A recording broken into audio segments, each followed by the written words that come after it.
இந்த உலகம் வந்து ரொம்ப பொல்லாத உலகம். எதுல அப்படின்னா, இன்னொருத்தருடைய பேரை வந்து டேமேஜ் பண்றதுல ரொம்ப முன்னாடி நிற்கிறது யார் அப்படின்னா இந்த உலகம்.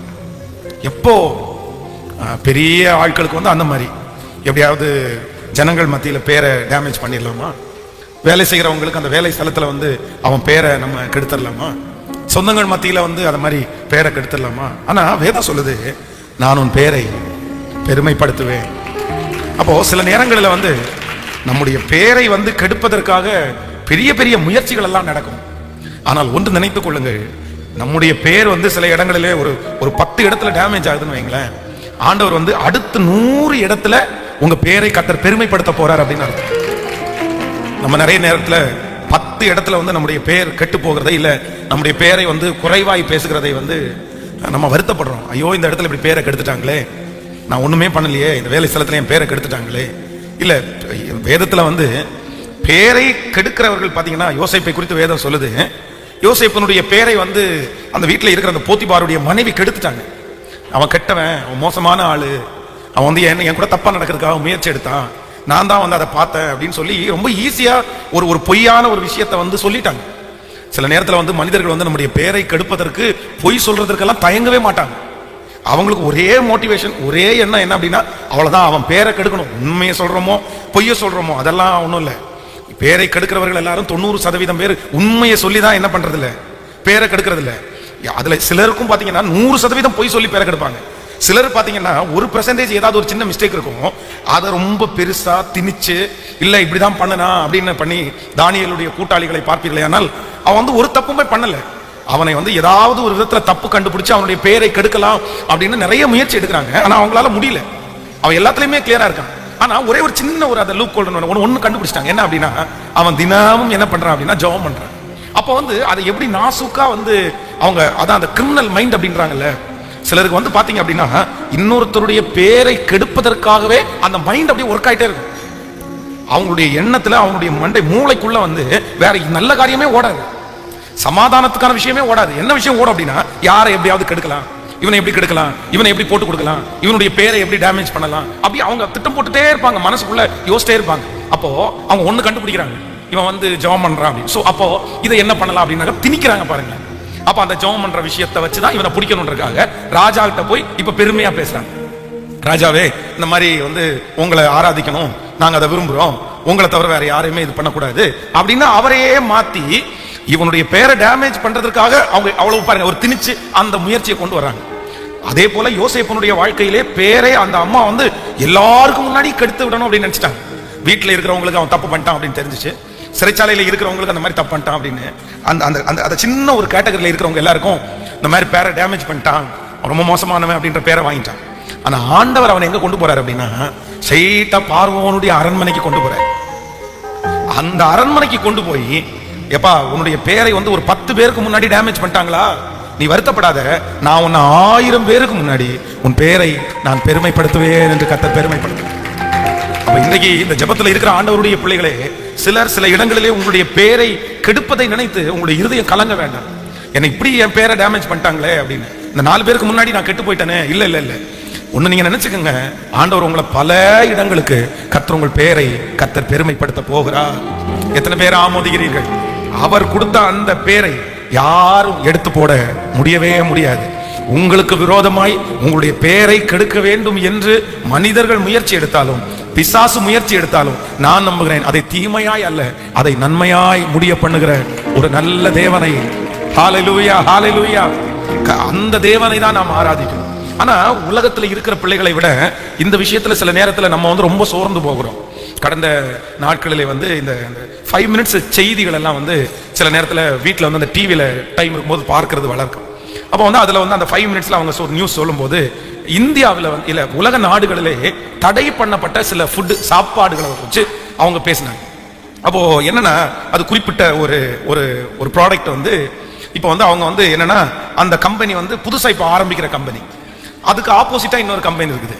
இந்த கம்பெனி வளர்ந்துருவாங்களோன்னு நினைச்சு இந்த கம்பெனி பேர்ல பொய்யாய் ஒரு புகார் கொடுத்து இந்த கம்பெனியை வந்து கெட்ட பேரை எடுக்கணும் அப்படின்றதுக்காக ஒரு சின்ன ஒரு தவறான ஒரு நியூஸை வந்து அப்படியே ஸ்ப்ரெட் பண்ணி விட்டாங்க. அப்போ வந்து அந்த அந்த தவறான நியூஸ் வந்து பெரிய செய்தியா எல்லா இடத்துலையும் பேசப்பட்டு அந்த குறிப்பிட்ட அந்த ப்ராடக்ட் வந்து அப்படியே ஸ்டாப் ஆயிடுச்சு. பல கோடி, எல்லாம் நல்ல ப்ராடக்ட், ரொம்ப அவங்க ஹைஜீனிக்கா பண்ணது. ஆனா ஒரு ஆப்போசிட்ல இருந்த எதிராளியான ஒரு மனுஷன் அந்த பேரை அப்படி டேமேஜ் பண்ணி விட்டதுனால யாருமே வாங்கல, அது அப்படியே நின்றுச்சு.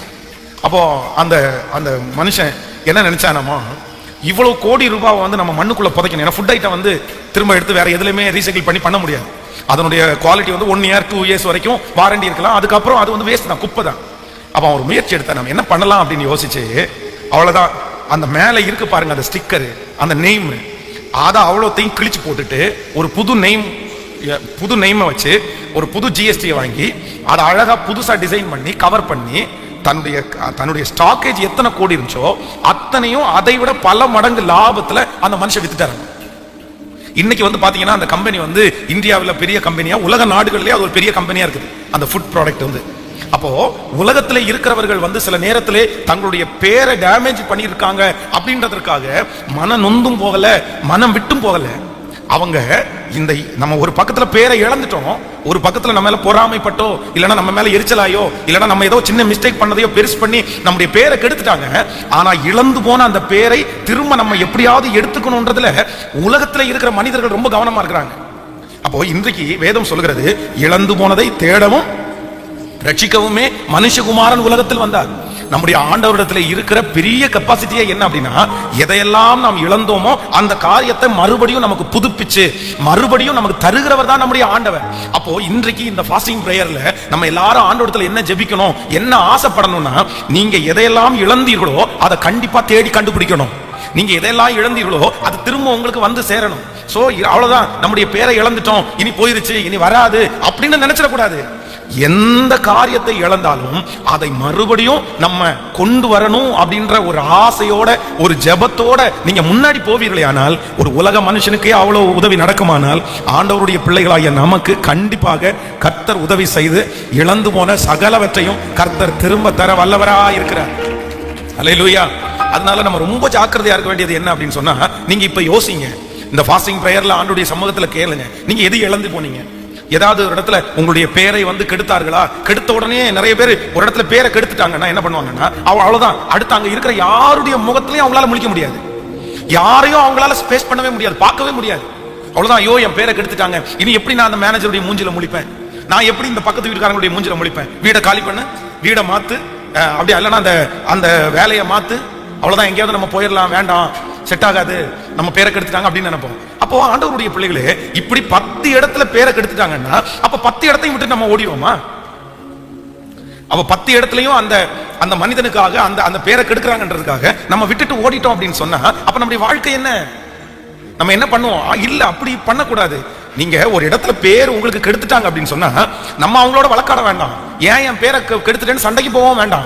ஆனா ஒண்ணு மனசுல இருக்கணும், அவங்க என் பேரை கெடுக்கிறதுக்கு இத்தனை முயற்சி எடுத்தாங்க, ஆனா என் பேரை கர்த்தர் மறுபடியும் பெருமைப்படுத்துறதுக்கு நான் ஏதாவது பண்ணணும், நான் ஏதாவது செய்யணும், அதுக்காக நான் முயற்சி எடுக்கணும். அப்போ உலகத்துல இருக்கிறாங்களே, அப்ப நம்ம ஏன் அதை செய்யக்கூடாது? அதனால இன்றைக்கு அந்த அபிஷேகத்தை ஆண்டவரிடத்துல கேளுங்க. அப்போ இந்த யோசேப்பினுடைய வாழ்க்கையை பாருங்க, பேரை கெடுத்துட்டாங்க, அவ்வளவுதான், நம்ம மூஞ்சிலே முழிக்க முடியாது அப்படின்றதுக்காக அதை வந்து அவனுடைய கான்சன்ட்ரேஷனுக்கே கொண்டு வரல. பாருங்களேன், அவனுடைய சிந்தைக்கே கொண்டு வரல. பக்கத்துல இருக்கிற கையை பிடிச்சு சொல்லுங்க, ஒருத்தர் பேரை வேண்டும் என்று கெடுக்கும் போது அதை உங்க சிந்தைக்குள்ள கொண்டே வரக்கூடாது. அதுதான் யாருடைய அழகு? ஆண்டவருடைய பிள்ளைகளுடைய அழகு என்ன அப்படின்னா, பேரை கெடுக்கிறத என்ன பண்ணிடக்கூடாதாமா? இப்போ யோசேப்பு வந்து அதை தன்னுடைய சிந்தைக்குள்ள கொண்டு வரலன்றதுக்கு என்ன அர்த்தம் நீங்க சொல்லுங்க பார்க்கலாம். எப்படி இதை சொல்றேன் நானு? அந்த சிந்தைக்குள்ள அவன் வச்சிருந்தான் அப்படின்னு சொன்னா கண்டிப்பாக அவன் தலைவன் ஆகும் போது அவனுடைய பேர் பெருமைப்படும் போது ஒண்ணு அவன் பழி வாங்கியிருப்பான், இல்ல அப்படின்னா என்ன இந்த மாதிரி தேவையில்லாம என் பேரை கெடுத்துட்டாங்க அப்படின்னு அவன் சாட்சி. நான் சொல்றது உங்களுக்கு புரியுதுல்ல? ஒரு இடத்துல பேரை கெடுத்துட்டாங்க அப்படின்றது அவனுடைய மனசுக்குள்ளே இருக்குமே, ஆனால் கண்டிப்பாக இந்த ரெண்டுல ஏதாவது ஒண்ணு பண்ணிருப்பான். ஒண்ணு யோசேப்பு வந்து பழி வாங்கியிருப்பாரு, இல்ல அப்படின்னு சொன்னா எல்லாரையும் கூப்பிட்டு இத்தனை வருஷத்துக்கு முன்னாடி என் மேல இந்த மாதிரி ஒரு பழி சொன்னாங்க, ஆனா அது உண்மை இல்ல, அது போய், அதற்கான ஆதாரம் இதோ இங்க நிக்குது, இந்த அம்மாவே நான் கொண்டு வந்து நிறுத்தி இருக்கிறேன், சொல்லுமா, மைக்ல சொல்லுமா, நான் தான் தப்பு பண்ணேன், நான் தான் சொல்லுமா அப்படின்னு சொல்லியிருக்கோம். அப்போ தன்னுடைய பேரை அவர்கள் கெடுத்ததை மனதுக்குள்ள அவன் என்ன பண்ணல? சத்தமா சொல்லுங்களேன்.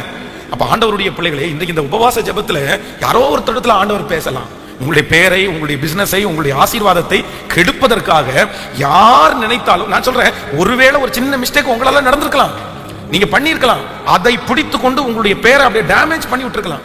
ஆனா நீங்க அதோட உடைஞ்சு அதோட நொறுங்கி போய் அவ்வளவுதான், எனக்கு இது ஒண்ணுமே இல்லை, இனி ஒண்ணுமே செய்ய மாட்டேன் அப்படின்னு அந்த எண்ணத்தை விட்டு விட்டு நீங்க என்ன பிடிக்கணும் அப்படின்னா, அவங்க கண்களுக்கு முன்பாக என்னை ஆசீர்வதியும் ஆண்டவரே, அவங்க கண்களுக்கு முன்பாக என்னை உயர்த்தும் ஆண்டவரே, அவர்கள் 10 பேருக்கு முன்பாக என் பேரை கெடுத்தார்களே, என்னை 1000 பேருக்கு முன்பாக என் தலையை நிமிர பண்ணும் ஆண்டவரே, நான் அந்த இழந்து போன பேரை உங்களால பெற்றுக்கொள்ளணும் ஆண்டவரே, நீங்க என்ன இழந்தாலும் திரும்ப கொடுப்பேன்னு சொன்னீங்கல்ல ஆண்டவரே, நான் இழந்து போனதை எனக்கு தாரும், நீங்க கேளுங்க, முயற்சி எடுங்க, கண்டிப்பா சொல்கிறேன், அந்த பேரை கர்த்தர் பெருமைப்படுத்துவதற்கு கர்த்தர் வல்லவராயிருக்கிறார். ஹல்லேலூயா. கைகளை அசைத்து ஒரு ஹல்லேலூயா சொல்லலாம். எத்தனை பேர் அதற்காக ஆமோதிக்கிறீர்கள்? ஆமென். தாவீது நம்முடைய தானியேலை அவனுடைய சுற்றி இருக்கிறவர்கள் பேரை கெடுப்பதற்கு நினைத்து அதற்காக ஒரு திட்டத்தை தீட்டி அவ்வளவுதான் நம்முடைய பேரை கெடுக்கணும்னு முயற்சி எடுத்தாங்க அப்படின்னு அவன் நினைச்சிட்டான். ஆனா என் பேரை தான் கெடுக்க போறாங்க அப்படின்னு சொல்லி அவன் எந்த முயற்சி எடுக்கல, அதுல கான்சன்ட்ரேட் பண்ணவே இல்லை. இதை கேட்டுட்டு ராஜா சைனும் வேற போட்டுட்டாரு. ஆனா தானியேலுடைய ஒரே ஒரு எண்ணம் என்ன அப்படின்னா, நம்ம பேரை கெடுக்கணும்னு நினைச்சிட்டாங்க, கண்டிப்பா நம்ம இந்த பேரை திரும்ப நிலைநாட்டணும்ன்றதுல கான்சியஸா இருந்ததுனாலதான் அந்த ராஜா அவனுடைய சிங்க கபில தானியேலேன்னு கூப்பிடும் போது இவருடைய முதல் வார்த்தை என்னவே, ராஜாவே நீர் என்றும் வாழ்க. அப்ப இந்த வார்த்தையினுடைய அர்த்தம் என்ன அப்படின்னு சொன்னா, நம்முடைய பேரை எந்த விதத்திலும் நம்ம என்ன பண்ணிடக்கூடாது, கெடுத்துடக்கூடாது அப்படின்றதுல அவர் எவ்வளவு பெரிய எண்ணம் இருக்குது பாருங்க. நம்ம நிறைய பேர் என்ன சொல்லுவாங்க அப்படின்னா, கெடுத்தா கெடுத்துட்டு போ, சொன்னா சொல்லிட்டு போ, பண்ணுனா பண்ணிட்டு போ, நீங்க கவலைப்பட வேண்டாம். சிலர் என்ன பண்ணுவாங்கன்னா, அதை ஒரு பெரிய அதை அவங்களுக்கு இதுவே எடுக்க மாட்டாங்க. சரி, நான் இல்ல நீங்க கண்டிப்பா என்ன பண்ணணும்னா, உங்கள் பேர் கெட்டு போன இடத்துல எல்லாம் மறுபடியும் உங்கள் பெயரை கர்த்தர் இந்த மாதத்திலே கர்த்தர் நிலைவரப்படுத்தணும், இந்த வருஷத்துல கர்த்தர் நிலைவரப்படுத்தணும். உன் பேரை பெருமைப்படுத்துவேன் என்று சொன்ன கர்த்தர் உங்களுடைய பெயரை கர்த்தர் பெருமைப்படுத்தணும். நீங்க இழந்து போன சகல இடத்திலையும் கர்த்தர் மறுபடியும் உங்கள் பெயரை பெருமைப்படுத்துவாராக. ஹல்லேலூயா. அதனால யாராவது சோர்ந்து போயிருக்கீங்களா, மனசு உடைஞ்சு போய் என் பேரை கெடுத்துட்டாங்க பாஸ்டர், அதனால அந்த இடத்துல இருந்து நான் ஓடிடலாம் அப்படின்னு நினைக்கிறீங்களா? இல்ல ஓடிட்டீங்களா அந்த இடத்துல? இல்ல நீங்க முயற்சி எடுங்க. ஆண்டவரே, அவர்கள் கண்களுக்கு முன்பாக மறுபடியும் இழந்து போனதை நீர் எனக்கு தருவதற்கு நான் முயற்சி எடுக்க ஆரம்பிக்கிறேன், நான் அதுக்காக ஒர்க் பண்ண ஆரம்பிக்கிறேன். நான் நம்புறேன், நிச்சயமா சொல்றேன், அந்த இடத்திலேயே மறுபடியும் கர்த்தர் உங்கள் பேரை பெருமைப்படுத்துவார். 100 பேருக்கு முன்பாக, 1000ங்களுக்கு முன்பாக கர்த்தர் உங்களை நிற்க பண்ணுவார். ஆமென் சொல்லுங்க பார்க்கலாம். பாடலாமா இந்த பாடல்? நித்தியமாய் உன் நேம் நிலைத்திருக்கும், தலைமுறைக்கும் உன் ஃபேம் பேசப்படும். அந்த ஃபேம் அப்படின்றது புகழ்ச்சி, நேம் அப்படின்றது நம்முடைய பெயர்.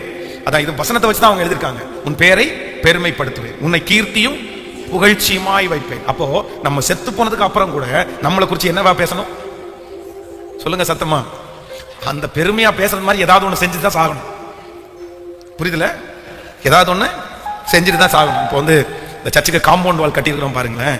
இந்த காம்பவுண்ட் வால் எப்படியும் ஒரு 50 வருஷம் இருக்கணும் வைங்களேன், ஒரு 50 இயர்ஸ் நல்லா ஸ்ட்ராங்கா அதை போட்டு கட்டி பக்காவா வச்சிருக்கிறோம். ஸோ ஒருவேளை நம்முடைய காலங்கள் எல்லாம் கழிஞ்சு கர்த்தருடைய வருகை தாமதிக்கும் அப்படின்னு சொன்னா, இந்த இடத்துல ஒரு சர்ச்சு, ஒரு பெரிய நல்ல காங்கிரீட் பில்டிங்ல ஒரு சர்ச்சு கட்டி அடுத்த ஜெனரேஷன் வந்துச்சு அப்படின்னா என்ன சொல்லுவாங்கன்னு நினைக்கிறீங்க?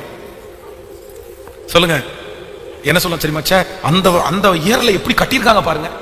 இப்ப நம்ம ஒரு 50 வருஷம், ஒரு 100 வருஷம் தாண்டி இந்த உலகம் அழியாம கர்த்தருடைய வருகை வராம இருந்துச்சு அப்படின்னு சொன்னா, அடுத்த ஜெனரேஷனுக்கு இதெல்லாம் ரொம்ப பழமையா தெரியும். இன்னைக்கு பாத்தீங்க அப்படின்னு சொன்னா, நம்ம இந்த பிரமிட் எல்லாம் பாத்தீங்க அப்படின்னா, பிரமிட் இருக்கிற ஒவ்வொரு கல்லும் பல டன் வெயிட் உள்ள கல்லு.